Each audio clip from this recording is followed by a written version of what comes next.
Imagina a cena: uma praia, centenas de pessoas, tendas, rituais, um grande festival religioso prestes a começar. É lindo, né?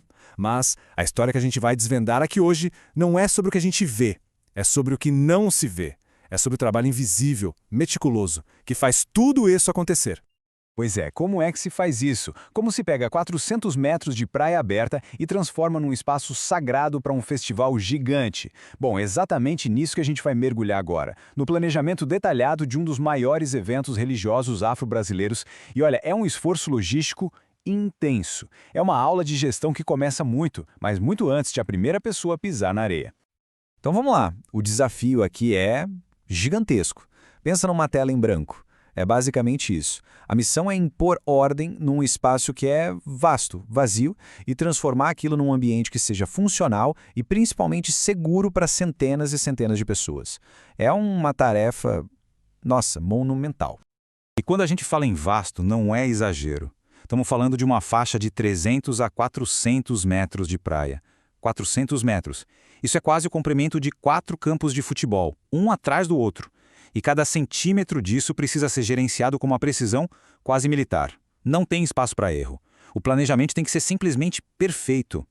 E no fundo, tudo se resume a uma única frase, um mantra, que guia cada decisão, cada regra. Se não vira bagunça.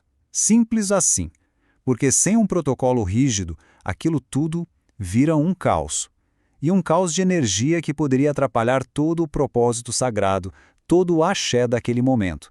Então, o objetivo número 1 é evitar a tal da bagunça a todo custo. Ok, então como é que essa ordem toda sai do papel e vai para a areia? Vamos para a parte prática. Vamos ver como esse princípio de organização é desenhado literalmente na praia. Esse trabalho começa bem cedo, de madrugada. Olha só que interessante. O próprio processo de marcação é quase um ritual. Tudo acontece entre 6 e 8 da manhã. É uma janela de tempo bem curta antes da chegada das equipes de montagem. Nesse período, cada espacinho de tenda é medido e marcado com estacas.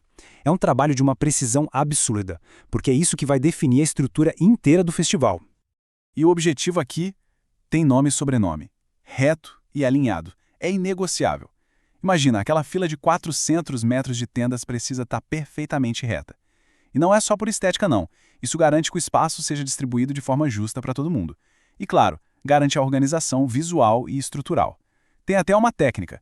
Uma pessoa fica numa ponta, a outra lá na outra ponta, e vão ajustando, tudo para ficar impecável.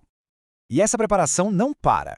Olha só como são as primeiras 24 horas. O pessoal da marcação chega às 6 da manhã. 2 horas depois, às 8, já entram as equipes de montagem. Às 4 da tarde, primeira troca de turno. 10 da noite, os eletricistas estão finalizando tudo para a noite. E às 11, começa a vigilância, com 2 pessoas guardando o local a noite inteira. É um esforço contínuo, 24 horas por dia, só para preparar a estrutura. É um verdadeiro balé logístico que rola muito antes de qualquer celebração começar. Beleza, o espaço físico está montado. E agora? Agora, a gente entra no sistema humano. E pode acreditar, as regras para quem está na organização são tão rigorosas quanto as da montagem. E aqui tem a regra de ouro. O mantra da equipe de coordenação é esse: a tenda não pode ficar sozinha. Essa frase simples dita absolutamente tudo, cada movimento, cada horário. Porque a tenda administrativa, ela é o cérebro da operação. Ela não pode de jeito nenhum ficar vazia.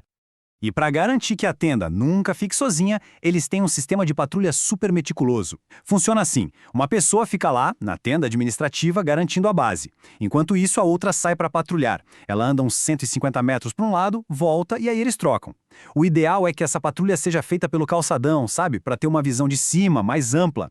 Com isso, eles garantem vigilância constante no festival inteiro, sem nunca, jamais deixar o centro de comando vulnerável.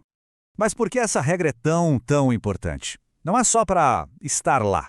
É sobre proteger ativamente o evento. Primeiro, a segurança, né? Evitar roubo, vandalismo. Segundo, a integridade do espaço, para ninguém que não foi autorizado chegar e montar acampamento ali. Terceiro, a ética. Garantir que aquele espaço sagrado seja cuidado e respeitado o tempo todo. E por fim, a prontidão. Estar sempre presente para resolver qualquer problema que apareça. Cada um desses pontos é uma camada de proteção para o sagrado. Tudo bem, as regras internas são rígidas. Mas e as pressões externas? E os participantes? E os riscos que a gente simplesmente não controla? como é que se gerencia o incontrolável? A ferramenta-chave para isso é uma coisa chamada termo de responsabilidade. É um documento com validade legal e ele faz uma coisa muito inteligente. Ele transfere a responsabilidade. Cada líder de grupo, cada pai ou mãe de santo assina esse termo e se torna oficialmente o guardião do seu próprio espaço. Isso força uma responsabilidade que é ao mesmo tempo individual e coletiva. E a partir desse termo surgem algumas obrigações bem claras para os participantes. Primeiro, todas as licenças têm que estar dentro da tenda, fáceis de achar para uma fiscalização. Segundo, todo o lixo, principalmente os resíduos dos rituais, tem que ser ensacado e levado embora no final. Terceiro, não pode usar certos equipamentos elétricos de alta voltagem, tipo fritadeira, que é perigoso. E um ponto crucial, ao final de tudo, é preciso fazer o check-out formal na tenda da administração. Cada regrinha dessas é um fio que compõe a teia de segurança, legalidade e respeito que sustenta o festival. Ok, isso resolve a parte das pessoas. Mas e o clima? Como é que se lida com riscos que ninguém pode controlar, como um vento forte ou uma chuva de repente? Essa talvez seja a maior ameaça externa de todas, a própria natureza. A resposta, de novo, está no protocolo. Um protocolo claro e, mais uma vez, inegociável. Para o vento, por exemplo, existe um limite. Com ventos de até 15 km por hora, tudo bem, a montagem segue. Entre 15 e 20 já fica arriscado e o trabalho provavelmente para. Agora, acima de 20 km por hora é proibido. Simplesmente não se monta. A própria organização descreve isso como insano e irresponsável. A segurança vem em primeiro, segundo e terceiro lugar. Chegando até aqui, a gente pode pensar que é só logística, né? Mas agora a gente vai conectar todos esses pontos. Vamos entender como todo esse planejamento intenso, na verdade, é também um ato de devoção. Sabe aquela desculpa clássica de mas ninguém me avisou? Então, para que isso simplesmente não aconteça, existe todo um protocolo de comunicação antes do evento. O objetivo é garantir que não reste nenhuma dúvida. Cada líder de grupo, cada responsável precisa estar totalmente ciente de todas as suas responsabilidades.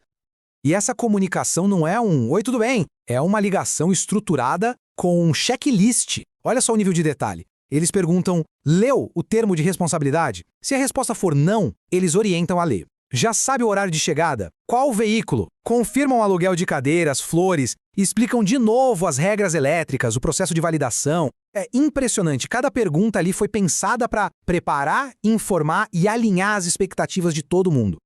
E aí a gente chega no porquê de tudo isso. Essa citação aqui é muito poderosa. Ela revela a verdade por trás de tanta organização. Se nós não tivéssemos coragem, disposição de defender os nossos direitos, nós estaríamos sem energia lá.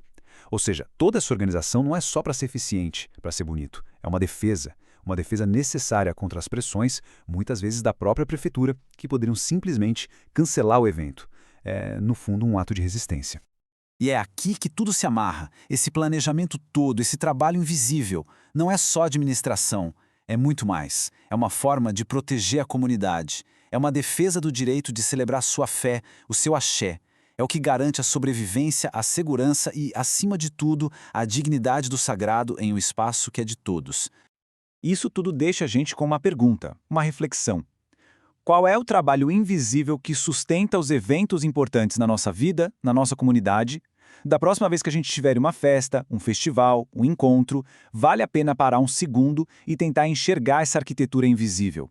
Tentar ver todo o esforço que permite que a magia ou a fé simplesmente aconteça.